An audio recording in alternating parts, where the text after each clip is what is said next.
Hey everybody, Kyle Sasser here. It's everyone's favorite time of the month. That's right, real estate market statistics time. These real estate market statistics are for the Dayton Metro area for April 2024. Now, if you would like your own copy of this report, there will be a link in the description down below so you can follow along. And on that report, you might notice that even though I'm calling these the April stats, the month on the report is March. Why is that? Well, March is the most recent month that we have complete statistics. I don't typically like to do daily or week-to-week statistics because there can be things like storms or holidays or just some other odds and ends that just really affects the week-to-week. Most recently, we had a Easter holiday. So I usually tend to compare month to month because that gives enough time for everything to kind of get smoothed out a little bit. The other piece we're comparing here is we're not comparing month to month. So we're not comparing March 2024 to February 2024 necessarily. What we usually want to look at is March 2024 compared to March 2023. And the reason why we compare year to year versus month to month is because during the typical calendar year, there's a natural ebb and flow to real estate. Wintertime, there's typically a little bit less activity than there is in late spring and summertime. So we look at month to month because otherwise, it would look like it has big jumps when really that's just what always happens.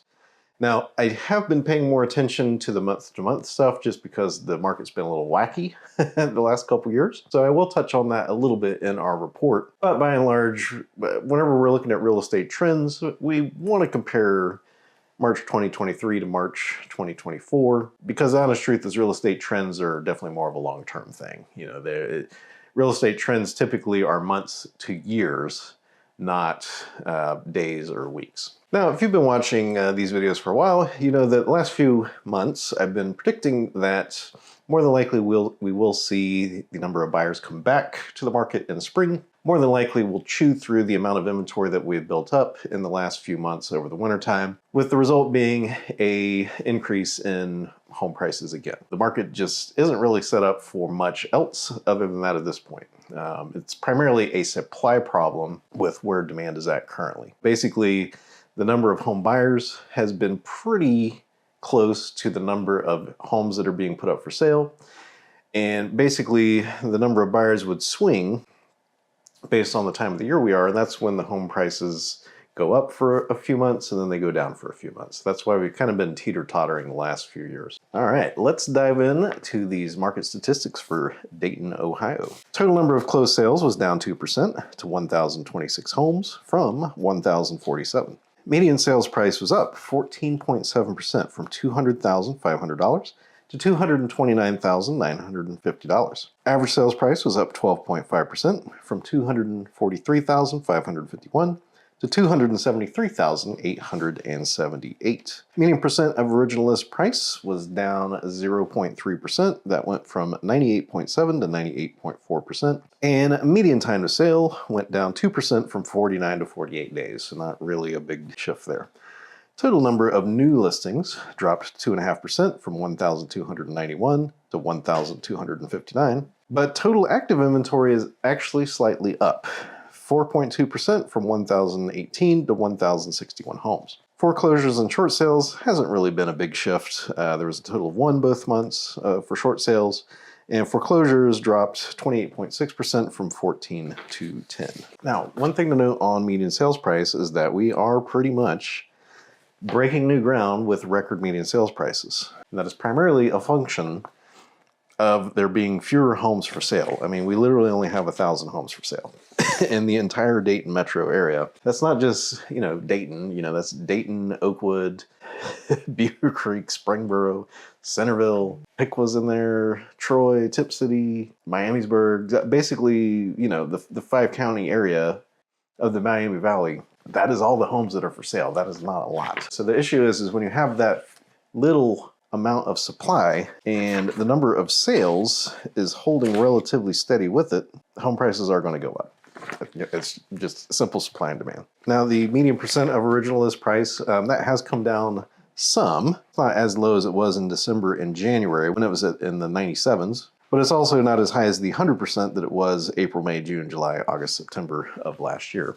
And the thing to keep in mind is as more buyers come in, if the number of new listings is not enough to grow that inventory, you know, prices are probably going to go up significantly again. You can see here on this chart, you know, this is the number of new listings. You can see that this is basically, you know, we're historic lows for the number of new listings here. There was a grand total of 788 in December, 1,026 in January. And to give some context, if we go back to like January 2020, which, you know, pre-COVID time, there was well over 1,500 homes listed just in that 1 month.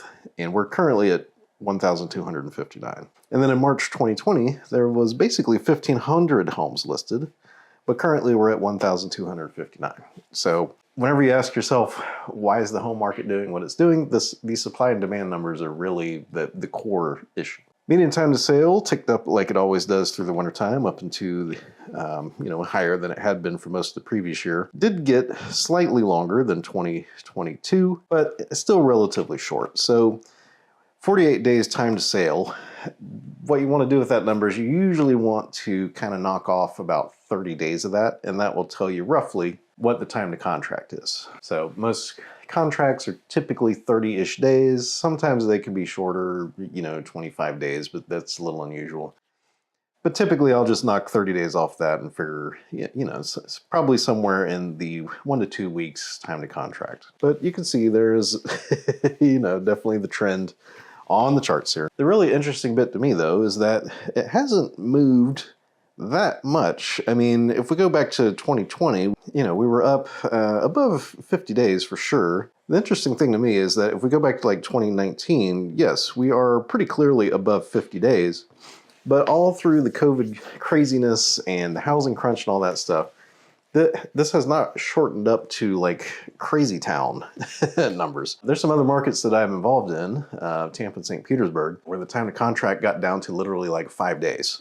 And that's across the entire market, not just particular houses. The Dayton market, by comparison, at least so far as time to sale, holds a little bit more steady than that. Now, let's dive into the closed sales by sales price, because the honest truth is $1 million home sells with a little bit different time frame than a $300,000 home. And that's primarily buyer pool. There's just fewer buyers in the $1 million market. So 200 to 250,000, 29.4% increased number of homes sold. Up to 163, 250 to 300,000 was a 6.4% increase to 133. 300 to 400,000 increased 12% to 159. 400 to 600,000 increased 11.9% to 122. 600 to a million went up 34.5% to 39 closed sales, and $1 million or more doubled. It was up 100%, total of 8 homes. Number of new listings as we look here at the various price points. Under 300,000, there's fewer homes going up for sale in those price points. Whereas above 300, there's more. So some of this will be homes sliding up into a higher tax bracket as the median home price has increased. So, and I'll just hit some of the high points here. So 100 to 150,000 dropped 20.2% to 154 homes sold. 150 to 200,000 dropped 4.1% to 233. 200 to 250,000 dropped 6% to 158. And 250 to 300 dropped 4.1% to 140. 400 to 600,000 saw a 17.6% increase to 160. 600 to a million went up to 20.8% to 64. And $1 million or more than doubled, went up 133.3% to 14. Now, interestingly though, if we look at the total number of homes sold broken down by price point, everything is held relatively the same, you know, 1 or 2%, you know, to 100 to 150, there's 1.8% more homes available in that price range for 114. 200 to 250 saw a decrease of 2.6%, total of 76. 250 to 300, it went up 9.3%, 118, so that's not a bad increase. 400 to 600,000, only a 0.6% change to 164. 600 to a million, though, went up 35.8% to 110. But $1 million or more, about the same number of homes for sale. Decrease of 3.4%, total of 28. So those are the statistics for the Dayton Metro area. Now, if you remember back to your math classes, you might remember average and median. So average, obviously, is when you take, let's say, 5 houses, you add up what those sold for, divided by 5, that gives you the average sales price. Median sales price is a little bit different. Median is the point at which there's an equal number of homes for sale at a higher price point and a lower price point. So a little bit different than average, but typically I prefer median home price because it tends to smooth out if there was a significant number of very expensive homes or very inexpensive homes that sold in a given month. And that becomes something that you have to keep in mind when the number of total sales has decreased, which is something that we have seen in the last couple years here. So whenever you have a fewer number of homes sold, then obviously any small change has a larger percentage impact on that sales price. So you're probably thinking, Kyle, those are all great numbers and all. What does it really mean? Well, it's basically in the Dayton area here. The number of homes going up for sale and the number of buyers has been pretty evenly matched for a while now. So pretty clearly, unless we have some large influx of inventory that surpasses greatly the number of home buyers, the home market is basically going to continue to do what it's doing, which is, buyers come back in the spring and summertime, prices start to go up again, and we're probably going to be setting new, median home prices this year. When you look at it, the demand side is a little more flexible than the supply side, primarily because it takes a long time to build a new home. That's not something that you can just pump out. So it's basically existing home sales plus new construction. And just the sentiment out there is not to sell houses. Just the number of new listings is low. And so what happens is we have the wintertime break, prices tend to decline a little bit.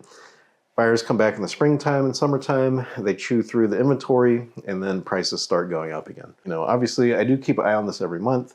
So if there's some sort of shift in the market, I'll be sure to bring that to your attention. But yeah, just the number of new listings is at such historic lows that there's not really too much of a alternative setup for the market currently. So if you've been thinking about buying, I would encourage you to try to, definitely get out there and get looking now, because things is probably going to tighten up over the summertime. If you've been thinking about selling your home, now is the time to start getting that preparation. It's going to take a month or two to get it ready for sale, get the professional photographs and everything taken, get the marketing done, get it up for sale. And then it's going to take, another 2 to 6 weeks to get it sold. And that's really going to put us at the sweet spot for when, the prices should really be getting hectic. Some little bit of good news is Dayton is a little bit more stable than a lot of the rest of the country. There's some places that have been in a bit of a decline, but overall, Dayton, it just seems to be pretty steady Eddie. So thank you so much for tuning in for these Dayton market statistics. My name is Kyle Sasser. Love to help you with your home decision in the Dayton Metro area. I do cover most of the Dayton Metro and, points in between, Springfield, Springboro. So if you have any questions about the home market or thoughts, concerns, feel free to leave them in the comments down below. If you would like direct help, I'd be happy to help you out. You can reach me at 727-300-2111. You can also book a chat with the link in the description down below for the time that works best for you. I try to make it easy as possible. So thank you so much for tuning in, and I'll talk to you soon.